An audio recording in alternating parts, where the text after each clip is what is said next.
Fast forward, you come more our channel social swamps and how say AGH Politics Avenue. Only breaking news, FMR Enxmo, ewo eye kasafidi so. Na yo ho na eye orag team itimi ekwache eye na or identify eye corruption be on behalf of eye Buffer stock CEO ene ne yere ema security intelligence nsa etumi eka papa na omu etimi granti omu bill. Na shocking news be about oduya yedi bi exomo.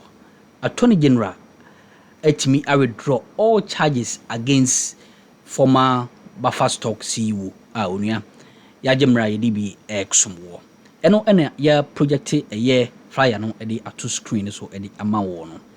Sisi ade Attorney General ahohuru wo mu hu se charges ana kwadu edi bo mu no omuni boni bia enti former Buffer stock CEO one na yire omu enkofie enkwaji omu ahome na senior flyer no esie no eno ene ya project edi ama no wase ora Attorney General withdraws all charges against the former Buffer stock CEO and wife as investigations conclude that he is innocent.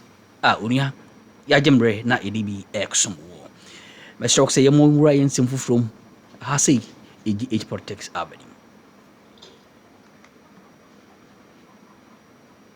The administration in respect of their own road to economic recovery. So I just want us, for the purposes of understanding the decision, the current decision, albeit unpalatable, albeit unpleasant, superficially, but the reasons behind the decision of this administration to ensure that our economy rebounds. Now, the evidence is there for all of us to see. If you look at, for instance, the performance of the cedi, it has appreciated against the dollar or against major, trading currencies, about 40%. Yes. Yeah. You are looking at the inflation dropped from 23.2 or 3% down to 3.2. Policy rate has moved from 35% to 17%. These are decisions that you would make, which decisions must be accompanied by some cost. So if you are to ensure that the economy performs, or that because of the kind of dungeon that the economy was plunged into, that you want to come out of that dungeon, it must come at a cost. And that is what the minority is failing to deliberately, failing to explain to Ghanaians. Why the current administration of the Bank of Ghana, expending so much in order that we will be relieved. Their point is that it's too much. No. I mean, who determines what is much and what is not much? And I don't have the figures to buttress any such claim that in 2022 about some 60 billion loss was accrued to the Bank of Ghana. Yeah. Statement. Yeah. The 2022 financial statement. So it's not in doubt. Yeah. So the point I'm trying to make is that all these gains that we are making are gains that will be accompanied by a certain cost or loss.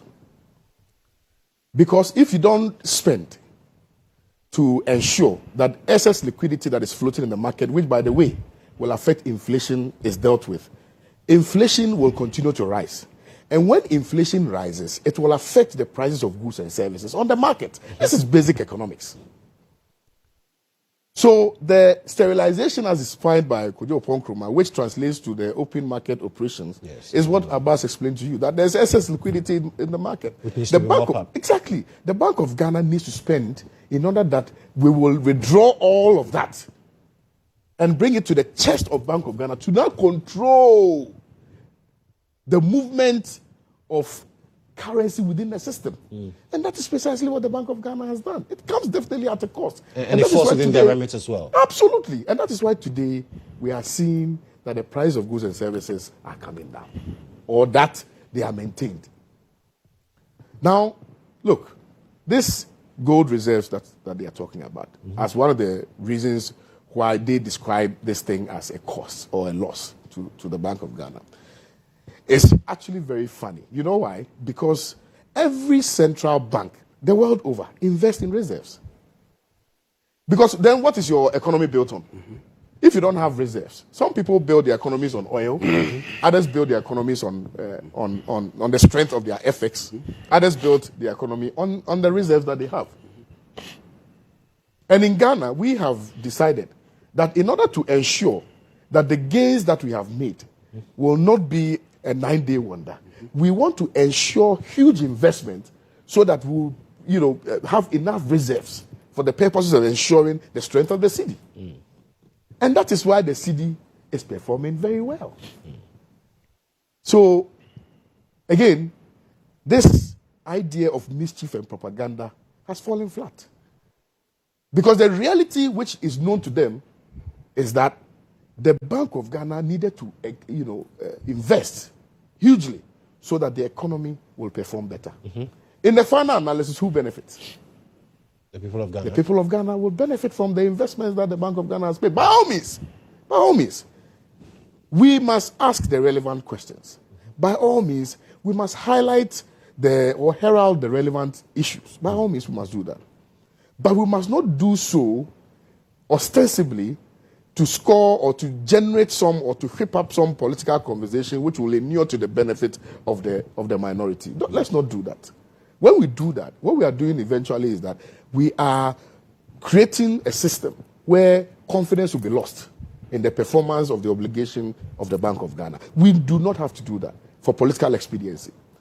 Now, let me come to the narrative posited by the former honorable member for Adams-Wilton constituency.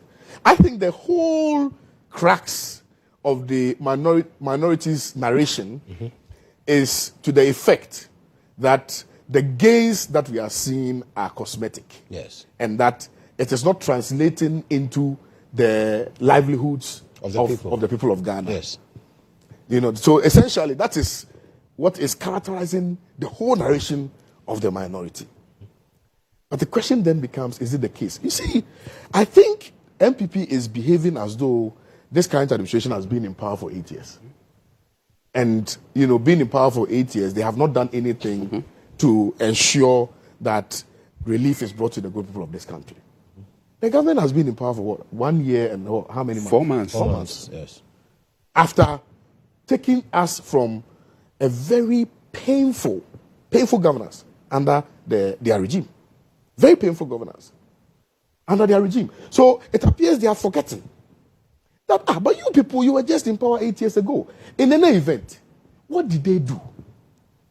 What did they do to ensure macro stability, economic stability? What did they do?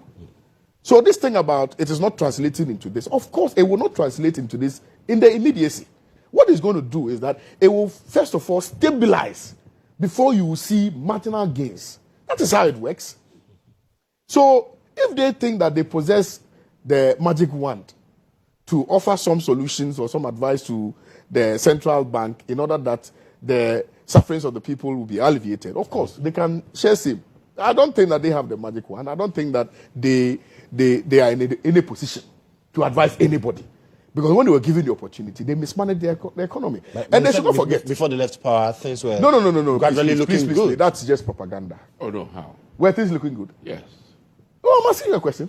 Were things looking good? We are seeing inflation drop from over 54% all the way down to 23. Okay, so ask yourself, let's even assume or agree, okay, without personally, I will not admit, but agree that it was because of some magical wand that they had to bring the inflation down from 54% to 23%.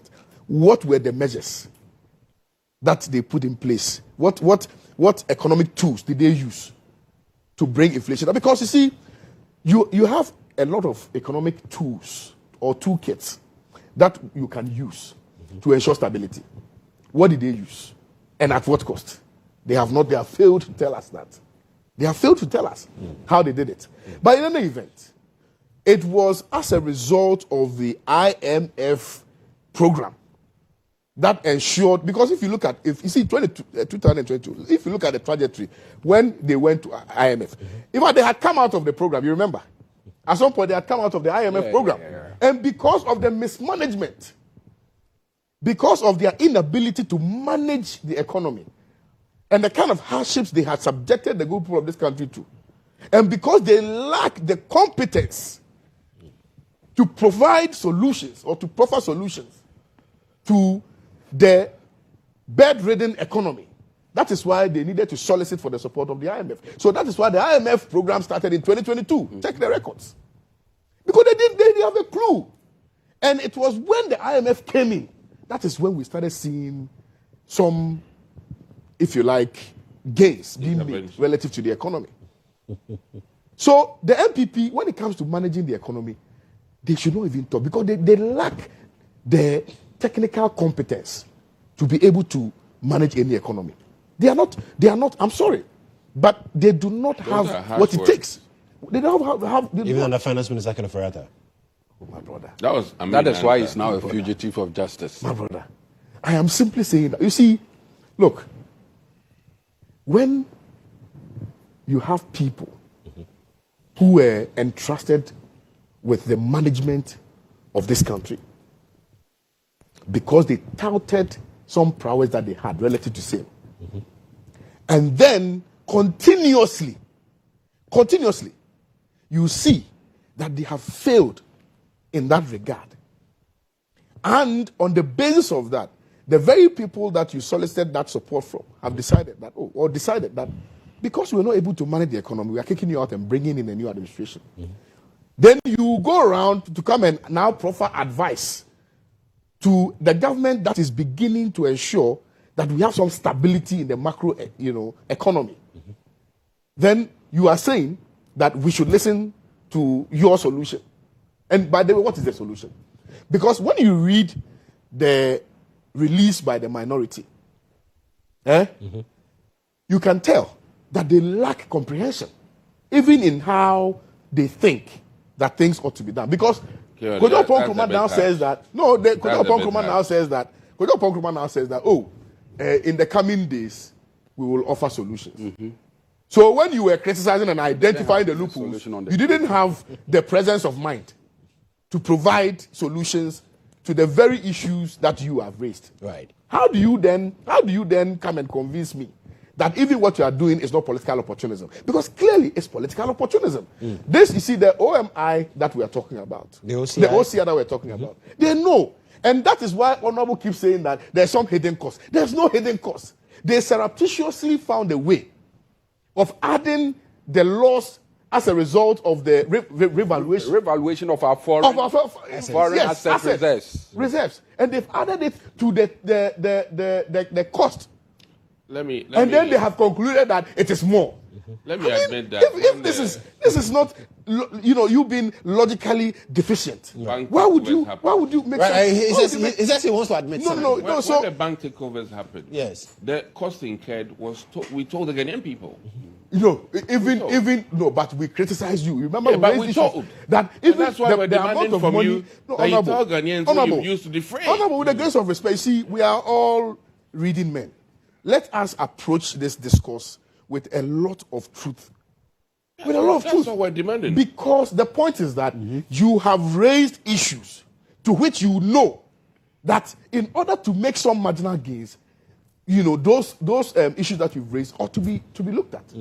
I agree. The politics of it. I mean that, of course. I mean, in the past, NDC also raised issues about some losses and all of that, and that they said that the Bank of Ghana. I agree. Clean up. I agree. But I did not raise. Not to catch you. You see, the issues we raised relative to the loss in collapsing the bank was not the quantum, but the prudence and the rationale.